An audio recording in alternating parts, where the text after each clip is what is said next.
Look the part, play the part. Yakko sponsors Vanarama National League on BT Sport.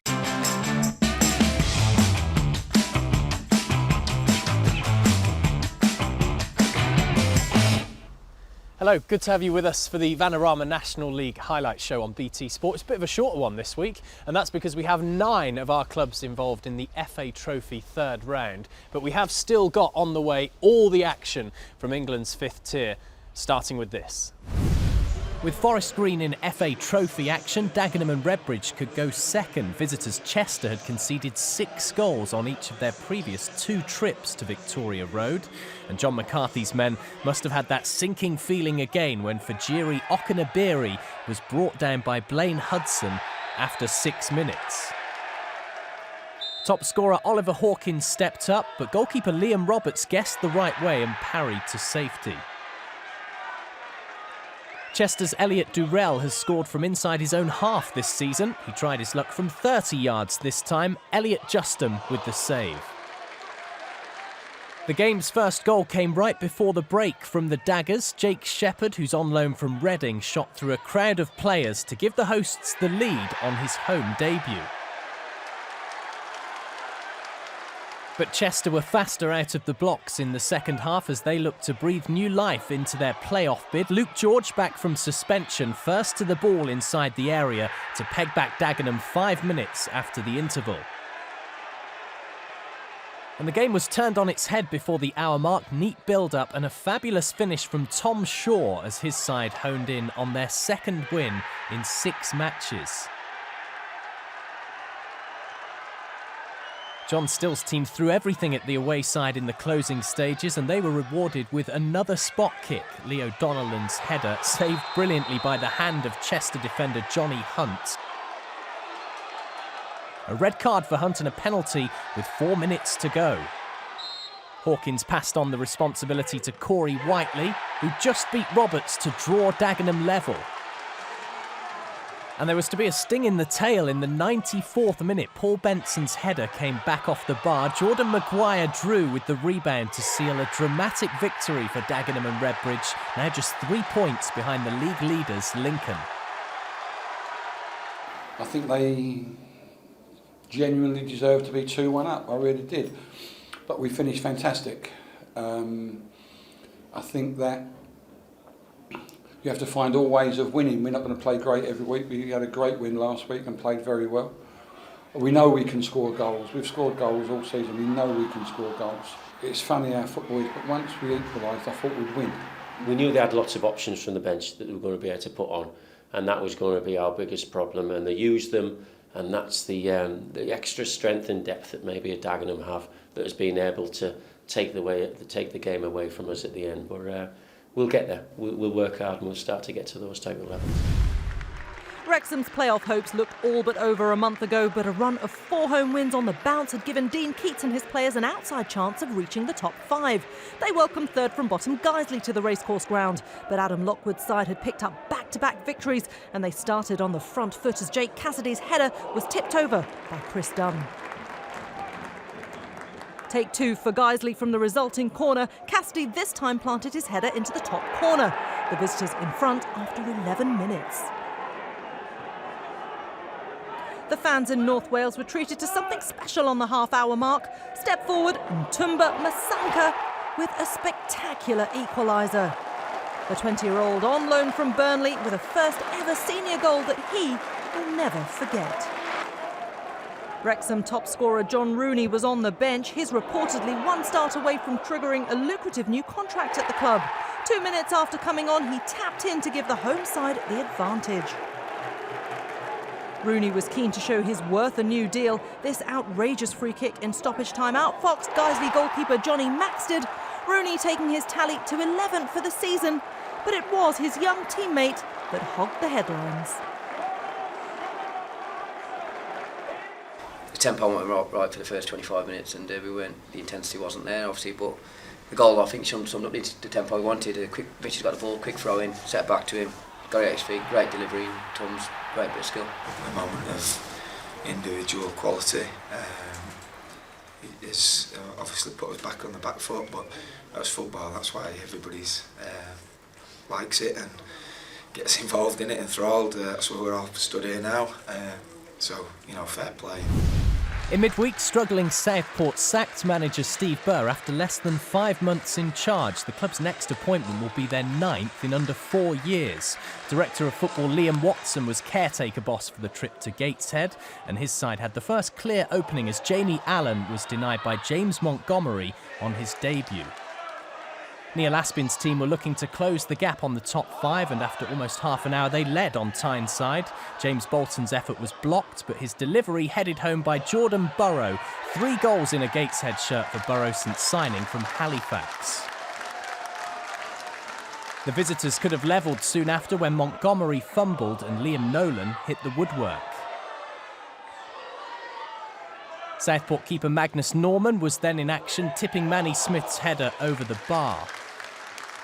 But the Gateshead lead was doubled right before the half-time whistle. The 72nd game of George Smith's career brought his first senior goal, 2-0 at the break. Southport's goal was living a charmed life as Bolton's shot somehow stayed out. Watson has managed the Merseysiders twice before in the past. His 3rd spell in charge would begin with defeat as Gateshead's leading marksman Danny Johnson fired through Norman. 3-0 and 3 defeats on the spin for Southport, leaving the caretaker dejected. We shot ourselves in the foot, to be honest. With first 25 minutes, we had 2 or 3 glorious chances. Should have took the lead. We've only got ourselves to blame. So we did have chances where we could have actually got a foothold in the game. When you get a foothold in the game, you've got to score a goal. We didn't score the goal, so we only got ourselves to blame. Woking's fixture with Solihull Moors was postponed due to a waterlogged pitch, so Maidstone United knew that victory over Aldershot would lift them out of the relegation zone. But Jay Saunders' team were without a clean sheet in 21 matches, and they were behind after 20 minutes. 19-year-old Kundai Benyu on loan from Ipswich with his first senior goal, and it was one to savour. The hosts were almost able to strike back when Seth Nana Tumasi saw his shot arrow inches wide, but it was Aldershot who held the half-time advantage. And the away side were indebted to their goalkeeper Jake Cole, who saved point blank from Jamie Coyle to preserve Aldershot's lead. The home fans thought they'd seen an equaliser when Coyle was on the end of another set piece, but his volley hit the side netting. A win for Aldershot would take them into the top 6 of the National League, and Gary Waddock's men made the point safe with 4 minutes to go. Substitute Johnny Giles working the angle for a cross, and Jake Gallagher was on the score sheet at the Gallagher Stadium as the visitors stretched their unbeaten run to 6 matches. Maidstone went in search of a late consolation in stoppage time, but Alex Flisher's strike came back off the bar. They stay in the bottom 4 after just 3 wins in 19 games. Story of our season, I think. Not a lot in it, especially first half. Other than the free kick, I don't think there was much in it either team. Good spell second half, not took our chances, and they've sort of got one late on in the game. I don't think we were bad. If you look at a team chasing playoffs and then we were right down there, I thought we gave them a good game, but it's giving them a good game and it's getting points, and we haven't come away with anything. So. Bromley sits safely in mid-table in the National League. Torquay United would love to have that security, but just 2 wins from 15 away games this season has left them looking over their shoulder. Both sides aiming for 3 points from this match, and it was Bromley who started brighter. Jordan Higgs's shot curling inches wide. The game's major talking point came after 12 minutes, a scramble inside the Torquay area, and referee Anthony Coggins ruled the ball had struck the arm of David Fitzpatrick. Penalty given, a chance for Bromley to break the deadlock. Blair Turgott scored with the aid of the woodwork, 10 goals this season for the former West Ham winger.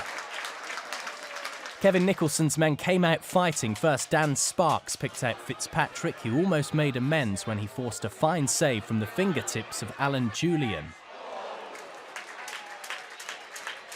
The visitors were finding plenty of joy down the left flank. Nathaniel Rowe-Turner bundled his way to the byline and crossed for Brett Williams, who could only hit the crossbar from 6 yards out. Neil Smith's side were hanging on to what was developing into a 6th victory in the last 7 fixtures at Hayes Lane. Dave Martin had the chance to kill the contest off, but couldn't find the target. Torquay searched hard for an equaliser, but Jamie Reid was unable to keep his half volley down. It's now 4 defeats in 5 for Torquay and 5 wins in 7 for Bromley. I put on the board in there that you get a clean sheet today and we win. They scored 5 and a 4 against Forest Green, so we knew they were always good on the counter attack. We've stood it. We had our luck, obviously they had the crossbar as well, but I think we needed it. We played better down their place and come back with nothing. So it was a fight and a little bit of a tussle today, but we've come out winners. I mean, I can only take the positives away from my boys, and I was delighted with their application, delighted with how they just kept on doing it, kept on doing the right things, played some good football on a poor pitch. And so yeah, I think we take the positives and we go and build now for next week. So, at the top of the National League, Dagenham have closed the gap between them and leaders Lincoln, who won 3-1 at Welling in the FA Trophy. That run of 6 unbeaten for Aldershot means they're a couple of points away from the playoffs. And Wrexham have worked their way into the top half for the first time since October. Not a lot of change at the bottom. Southport's search for their third manager of the campaign continues. They're only a point away from the relegation places now. And York City are still bottom, but did taste a rare victory on Saturday, 3-0 in the trophy against Nuneaton Town of National League North. We're at the Diva Stadium next for live Vanarama National League football on BT Sport. Coverage of Chester Gateshead starts at 11:45 a.m. on Saturday. And if you've got a 4K television, you can also watch on BT Sport 4K UHD. That's it for this week. If you ever miss the Vanarama National League highlights show on BT Sport TV, you can catch up anytime for free on our YouTube channel. We'll see you soon.